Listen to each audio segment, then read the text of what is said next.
Welcome everyone to this future-proof container terminal episode. Today we got a really interesting guest, Ph.D. Professor Stéphane Girod, and I will define why interesting is not only due to his background, but also due to his experiences on organizational strategy and innovation, and especially these days on his current role at the IMD Business Schools, one of the top 3 business schools worldwide on executive education. He's supporting, facilitating, and guiding worldwide leaders on achieving this sweet spot or reducing the gap between academics and what is really practical on real case scenario. So with that being said, Professor Sthepane, welcome to the virtual stage. Thank you, Christopher. Welcome to all of you. I'm really pleased to having this opportunity, and I'm grateful for your invitation, Christopher. Great, Professor. Well, the plan for today is that we have been putting together some questions based on your recent published book called Resetting Management, together with your co-author, Martin Králik. And I am really excited for this opportunity and having you here. So the plan is to go a little bit around those golden nuggets you shared. So let's go for it. So Professor, before starting the questions here and thoughts, could you tell a little bit more about who is Professor Sthepane? So I'm originally from France and Italy.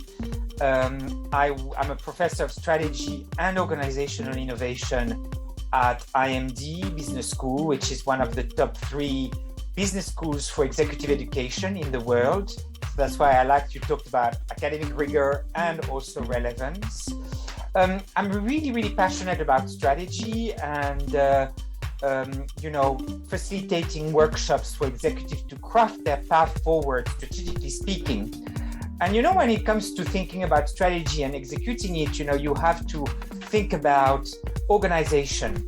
And my title is Organizational Innovation because I hope you listeners now, never forget that innovating with your organizational design can be a great source of competitive advantage. Think about how IBM, Procter & Gamble, and today the bank ING in the Netherlands or Haier in China are really doing things with their organization that really have leapt or helping lead forward their whole industry and their competitors. Really interesting, Professor, and I must say I'm also quite passionate about strategy and innovation, and I really like your comment that the strategy is not only the planning and the execution, it's also about aligning the strategy with the organization needs and especially the culture of that organization. But Professor, could you share what was the spark or the initial idea you got together with Martin when creating this book, Resetting Management? So, I was curious in the context of rising turbulence, digital transformation, uncertainty, COVID, how do some legacy businesses continue to be thriving decade after decade while others have gone under? So with Martin Králik, my co-author, as you just said, we undertook, starting in 2018, a big research project to understand why. And what we discovered is that companies that thrive are much more flexible and entrepreneurial than other companies that don't resist to the pressures of a high turbulence and uncertainty. And we call business agility at the very high level. It's about managing that, growing the internal entrepreneurship and being able to be flexible and adaptive in uncertain environments. So what we do in Resetting Management, the book we just published at Kogan Page, is to really debunk the myths about business agility, look at multiple cases and examples to help you understand what it means, how to implement it, and in particular, navigate the challenges of transformation. So it's about the why, it's about the what, and it's about the how to. So I hope you will find the book really interesting. I am totally agree with you, Professor. And what I really like from your book is that you got the perfect balance between the research you did and also the practical steps you are sharing there that we as leaders can implement on a daily basis. And as you know, I am coming from the maritime industry, and there have been quite many disruptions these days, and starting with the COVID, but at the same time, many other challenges we are facing. And well, it's not only the maritime industry, but also many other worldwide.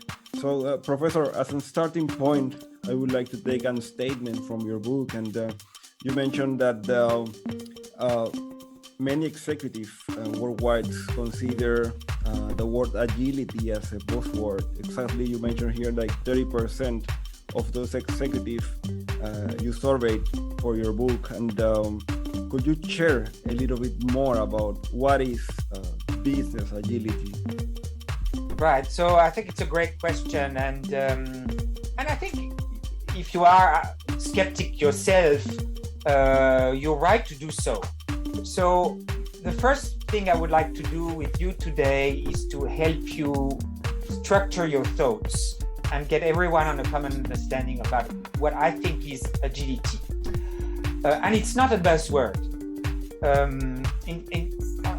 I think it's even going to be more important in the next decade to be able to adapt and grow and make decisions despite the turbulence and the uncertainty around us.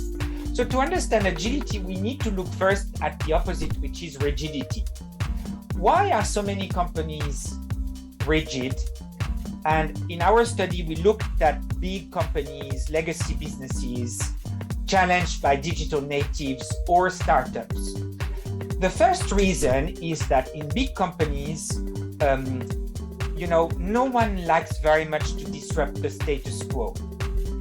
It's about protecting the core business, but too rarely about experimenting with what should be done for the future, and improvising and innovating, and if you can, even fast. So, most companies are rigid because they are too stable. And what they need to do is to also become nimbler, more experimental and adaptive and fast. The second source of rigidity for a lot of legacy businesses is that, all these layers of bureaucracy, of hierarchy, all this complicated bureaucracy that doesn't really add value. So there's a lot of internal complexity. And inward looking as opposed to hyper awareness, outward looking curiosity, and looking at what's happening around us so that we learn and adapt sufficiently fast. So for these companies to become more agile, it's about simplifying that complexity. But think about it. If you are, Maersk in your industry, as much as you want to become more innovative and experimental faster, you still have stakeholders that require a consistent and disciplined, accountable delivery on your strategy. Okay? So the job for becoming more agile is to push the cursor toward becoming more nimble without becoming chaotic. Right? If you always change, you become its mosquito management, and you lose everyone and you can't achieve everything. So it's more about how do you manage this competing demand between being nimbler while keeping what is good about your core business, your performance driven, and your stability at the end of the day. Secondly, as much as you want to simplify, get rid of unnecessary hierarchy, break down silos and the bureaucracy, you want to simplify without becoming simplistic, because a company like Maersk has multiple countries, other companies will have multiple business lines, and what fits there in terms of decision might not fit in another part of the company. So you will have to accommodate a certain degree of complexity. So my view about agility is a company is to be more flexible, because rather than being just stable and complex, you want to be at the same time nimbler and simpler. So instead of doing either or, you're going to try and get into the both and type of world. And when you handle and reconcile those competing demands, that's when you're going to start being more entrepreneurial and more adaptive. That's right, Professor. And that linked us to our next statement. And you share in your book that you don't need to do Agile to be agile. So that made me think, like, okay, then what is the difference between business agility and agile methods? So, Professor, could you share a little bit more about that difference?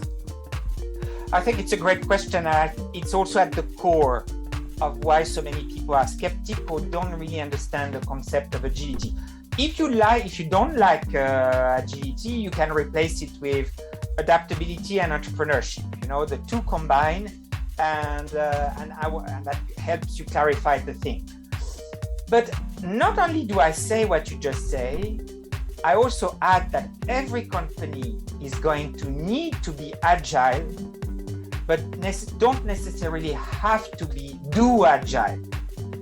And I want to clarify now this distinction between agile methods, which I see probably more as a means to an end, and the end are, let's be clear about what the key principles of agility are, and then let's decide how we implement them.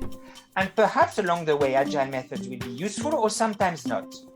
Got your point, Professor. And I know you did a deep research on 10 companies when creating your book, and it will be awesome if you can share with me and the audience watching this some examples of company that match this statement of you don't need to do agile to be agile. So could you share an example? For the book, we investigated 10 companies in depth. And now I want to talk about organizational agility. We can talk later about strategy or leadership. And out of these 10 companies, we identified 3 that were trying to implement the 8 key principles of agility, but were not using agile methods. So let me explain what are these 8 principles of agility. So at the organizational level, because for strategy and leadership, we have others that you will find in the book, Resetting Management, if you're interested. So to be nimble, companies need to have faster, customer-centric innovation. And at the same time, principle number 2 is small cross-functional teams empowered with transparent information to drive those customer-centric experiments. And when you follow the customer in certain ways, you will be able to adapt and change your plans and be more flexible to handle the uncertainty of the customer world. But how do you empower those employees without creating chaos, right? So principle number 3 on the stable side is about fixing a few clear strategic priorities that employees can use to know whether they are in the realm of where the company wants to go, right?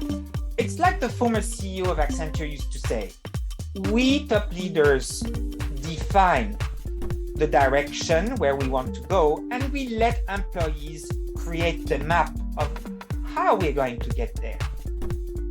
But you also want, and that's the principle number 4, to drive accountability for delivering on performance, so an eye on performance. If we look now at the 4 other principles that help you for handling the complex, simple type of tension. On the simple side, you're going to start thinking, where can I remove all those bureaucratic processes and things that are not creating value? So you want a minimum viable bureaucracy. You might want to standardize certain things, to have fewer but common processes. And you're going to try and remove silos, which might also lead you to remove some hierarchical layers in your organization. And that's principle number 6. But as much as you want to, create efficiencies, commonalities, reduce bureaucracy, reduce hierarchy, you will have to accommodate, as I said earlier, the different business line, products, countries. So you might have to accommodate certain amount of slack, duplication. You can't standardize everything. You need to really adapt to different realities in your company. And that's principle number 7. And I argue that principle number 8 for truly becoming an agile organization is orchestrating networks of learners. Making sure that if you do an experiment in some part of your company, and even if it fails, is that how can our colleagues learn from that experiment? Because somewhere else, based on that experiment, a new innovation will succeed. And it's also about learning about the outside world, always that hyper awareness. What's happening around us? Where are the new opportunities? And how can we really embrace those opportunities? Okay, so there's no agility without learning, individual learning and collective learning at the organizational level. So that's 8 principles. So let me go back to your question now. So in our set of companies, we found 3 companies that follow those 8 principles, but don't use Scrum or design thinking or lean startup, which are the common agile methods, to achieve what they want to achieve. So, for example, Haier, the Chinese leader in white appliances company industry. They're facing a very hyper-competitive, disruptive environment. The pace of China is highly frantic, but also there's a lot of uncertainty. So rather than dictating everything from the center, Haier has created thousands of small teams of 8 to 12 people that function as micro enterprises aligned with certain customer missions or priorities.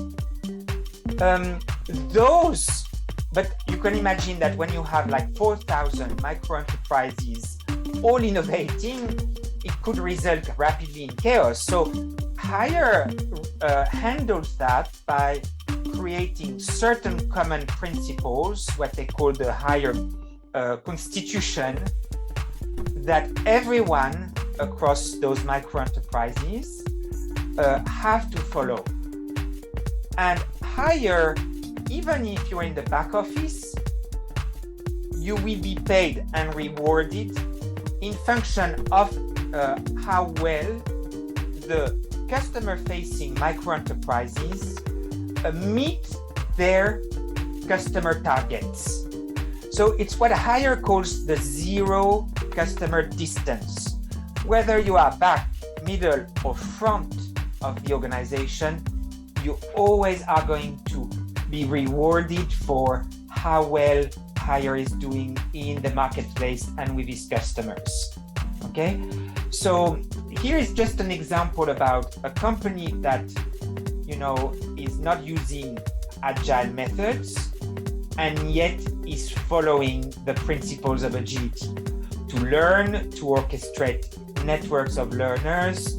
There are very, very few hierarchical layers, very few central organizations that add bureaucracy. There is a clearly communicated, connected appliance strategy that higher has been followed since 2014. So there's a high amount of stability, and yet also cross-functional teams that are empowered to experiment around certain customer missions. So that's an example of why a company being agile without doing agile. Really interesting, Professor, and you touched so many topics that resonate to me. You mentioned the silos, and silos is something that many companies worldwide that are trying to get rid of those. You also mentioned this individual learning, but how important it is to have this learning as a team. And I have got the chance to be involved in transformation journeys, not only on digital transformation, but other type of transformation where companies are looking to implement operational systems and developing SMEs or subject matter experts. So it will be great. Could you share a little bit your thoughts around having rock stars or not in your company? Yes. The question, of course, is I worked. I studied a lot the ING Bank in Netherlands. This model, what's the place for rock stars in an organization that's moving towards much more team-based work? And I think this is a very important point you're making, because there should be place for rock stars. We need contrarians. We need people who think out of the box. So really, and we talk about this in the book, and I published an article recently about the dark side of agility, is in a model where there's much more team-based work. It's also very important for management and leaders to also always see the individual behind the teams. Otherwise, we run into what I call dictatorial or autocratic type of organizations. Or not autocratic because it's the team, but dictatorial type of organizations. You don't want that. You want the power of the teams, but you also want to have space for individuals. I really like this approach you mentioned, that you need to identify where do you need that rock star and which type of rock stars. And I also like this way of thinking that you need to focus on the team skills, but at the same time you need also to focus on the individual skills of those teams. Professor, now jumping into the current situation, and as you may know, many of us were disrupted during this COVID-19 pandemic. If I'm not wrong, all of us were disrupted in different ways, not only due to the new way of working, but also into the new way of living. And it will be great that if you can share the three main ways you can reset management in your company based on the lessons learned you shared in your book. I would say, first of all, we didn't want to call our book Agility, because perhaps agility is very fashionable at the moment, and in the future we're going to use different terminologies for the core concepts we're using. So agility is in the subtitle, but what's important nonetheless, whatever you call the principles of entrepreneurship and adaptability, it's going to be about resetting management for the next decades. So my first reply to your question would be, what's going to be really new here? And I think it's the extent we're going to see the degree of collaboration between people and employees in the company. I will give you an example. So now, if we talk about how companies use agile methods and as a way of organizing, you see much more alignment between between the digital people, the technical people, and the business people aligned around common KPIs in order to drive the digital transformation agenda. Okay, and this is going to be really going forward a new practice. So a second level of answer is about, if you want to reset management, it's about mastering the principles of agility. And at the organizational level, what I say is about really thinking about the role and the place of your customer in the way you organize. So if you think about the bank ING, for example, it's no longer organized by departments or functions or product lines. It's all organized by customer missions. So in the product development part of the company, ING calls that the squads. They're all organized around one specific customer mission. But more generally speaking, it's around organizing around customer journeys. So for ING, it's, for example, creating products, selling, and services. And that's how the whole bank is organized now. So no longer departments, no longer functions, or product lines. Okay, and it's a completely new way of grouping people. So what you need to think about in this type of model is, for example, in some parts at ING, they don't want to use agile methods everywhere. It really depends on where it fits for the company. Really interesting, Professor, and many things resonate to me. And now that you mentioned that you need to identify where you can deploy those agile methods and identify on which department you will get the most out of these methods. And on my daily basis, I am supporting customers worldwide on deploying different type of technologies, and it's a big mistake to consider that your neighbor solution will fit your terminal, for example. And it's you got different way of working, you got different targets, you got different way of working, a different culture. So it's almost impossible that your competitor solution will fit your needs. Could you share a little bit more about this point here and how a strategy need to align your company culture? It's also the strategy, where do you want to differentiate that should drive all these organizational choices. And I think you're making a very important point here is that, as I was referring with my examples earlier, every company needs to find the type and degree of agility that is required for their circumstances, their industry conditions. The level of uncertainty and turbulence is not the same in every industry. Banking is not the same as the shipping world. You also have the ambition of the company and its leaders. So how you handle the competing demands and reconcile them should be a choice that every company needs to make. But you're right, following the principles. So in the book, we also give examples of what other principles you need to follow for strategic agility and leadership agility. Again, Professor, totally agree with you. And now jumping into the leadership level, I start my journey at the sea as a Navy officer. So I joined the Navy school since quite a young age, and I get exposed to different type of leadership styles. And it was really important, not only in the professional side, but also in the personal life to understand the role of leadership in different type of organizations. So coming back into the book, how would you describe the role of leadership when we talk about business agility? It's hugely important. And what's really critical for resetting management is, in leadership classes, we've always thought, there are multiple leadership styles.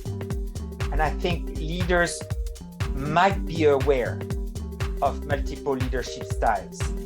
But what's critical today is to to master and be proficient in multiple leadership styles rather than just knowing them. For example, you need to be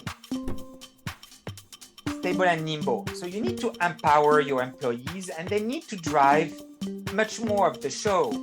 And when they're passionate about that because they see more directly the concrete impact their work has on employees, it drives their intrinsic motivation. So for the leader, what becomes suddenly so important is to create the trusting environment within which employees will experiment and innovate. So how do you do that? You can't do that by punishing people and always dictating through command and control leadership styles. You need to have a much higher degree of what I call the coaching style. Facilitating sometimes tough conversations, but helping people grow and develop by asking the right questions. So if you are going to coach your employees, you also need still a certain amount of fixing priorities, deciding allocation of budgets and resources. So here you need a much more directive leadership style at the same time as you want a lot of the coaching style. But what's going to be really important for leaders is to become much better at communicating very few strategic priorities in a way that inspires, that drives purpose for employees, and to drive the accountability. Okay, so good leaders have always had to do that, but in practice, I work with a lot of companies where the strategy statement is tens and tens of pages that no one can even remember, let alone you can't even use it as a tool to empower your employees within a certain framework. So becoming a much better storyteller, crystallizing the strategy in what is it for the customer is going to be a very, very important, essential role. And that's what we analyze in resetting management. Totally agree with you, Professor. And there are many leadership lessons I learned on the military. Sometimes you need to be a coach, you need to be a trainer, manager. You need to identify the leadership skills from your team. And even though these days I am not leading troops, there are many lessons learned I apply on a daily basis on the business world. So this is really interesting. There are books that show in the military, in the most highest performing corpses of the military, and you see against all these principles of agility surfacing out. So I would agree with you. Yeah, it's a good point. That's right. And Professor, we already covered the difference between the business agility and agile methods, on how you should focus on the different organizational strategy and leadership levels. But what you consider is the key to harness the power of business agility? Key number one is to recognize that agility is not just about speed, but it's more about reconciling competing demands. So you have to identify what are the important competing demands in your business. And rather than choosing either or, it's how you're going to be both and. And then once you understand the principle, is to figure out how in your organization you're going to apply those principles for you to differentiate and thrive and become much more adaptive. I really like your thoughts regarding this point, Professor. Okay, we first need to understand the business agility concept, and then match our financial, operational, and many other aspects of our business with the right level of agility that will enable the company's KPIs. But Professor, at the same time, it's a reality that yeah, there are many companies looking into business agility, but there are some others that they feel okay with what they are currently doing. So could you share a little bit more about the pitfalls and why companies fail to innovate? Yeah, and I think it's a great point. That's what I call the success trap. So there are different situations there. Sometimes leaders see the trends forward and understand that what made us successful up to here will not make us successful next. But they don't manage to crystallize that importance and urgency to the rest of the organization, because everyone is in this, oh, we're so successful, so why should we change? And sometimes I've seen situations where employees know that, but the top management doesn't want to change, so it's the other direction. The best case is when multiple people see the need for change and are able to act on the change. So that takes a lot of persistence from the leadership, and that takes identifying really pioneering individuals throughout the companies that see the need to change and want to drive the change. More and more, if you think about agility principles, about testing, starting small, piloting, learning, you can also start, big change programs in a small way. And I would argue that for companies to prepare for the future as they continue flying their operations is to think about options, portfolios of strategic initiatives, and accept like some of them will fail. Like, for example, at Amazon, their mobile phone initiative failed, and you can never really predict which one are going to succeed. But if you don't do those experiments, then in the end, you won't have anything to fall back on and move to your next S-curve, right? So,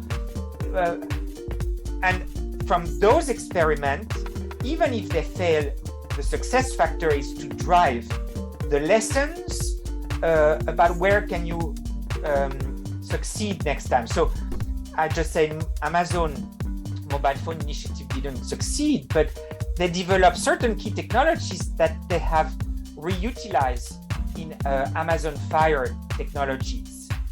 So for them, it was an accelerator to succeed somewhere else.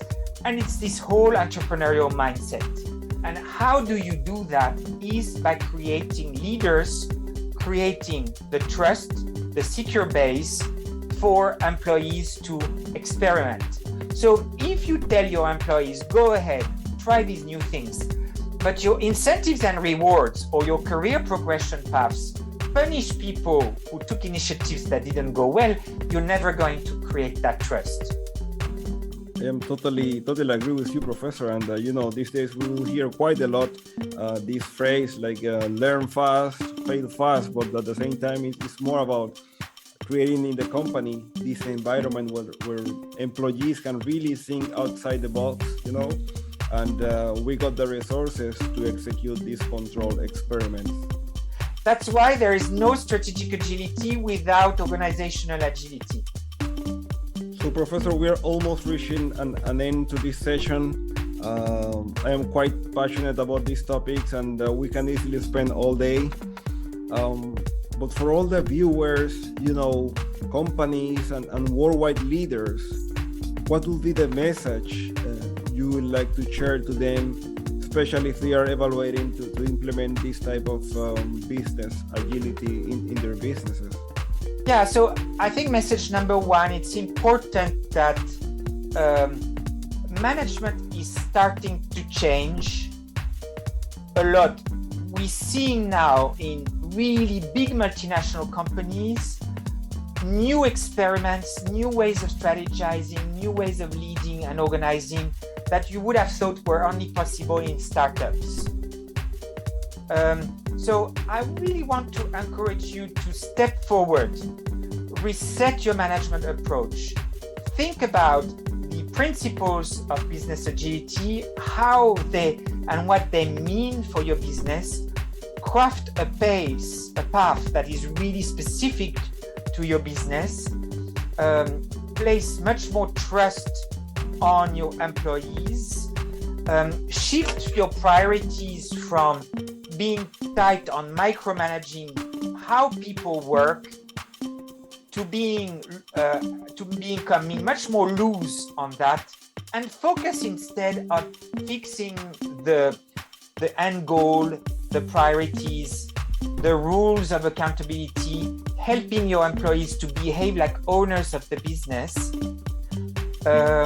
This is where you need to be tight, about fixing those priorities and directions, building the trust, and you will see that your business should start to really flourish. For yourself, it's really work on your own leadership style, work on your self-awareness.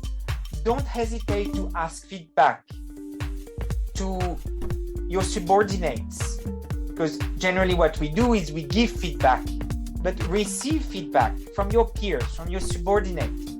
Build your self-awareness so that you can fine-tune your leadership style for this new era of turbulence and uncertainty. I really like you mentioned this, Professor, and leadership got an important role. And as we always like to say, change starts with you. So we need to take a look into our own leadership styles and be prepared to all these changes. And Professor, I cannot close this session. I got your book over here, and I really want to give you thanks for this opportunity. And I truly believe that, as I told you, you create together with Martin a treasure of gems over here.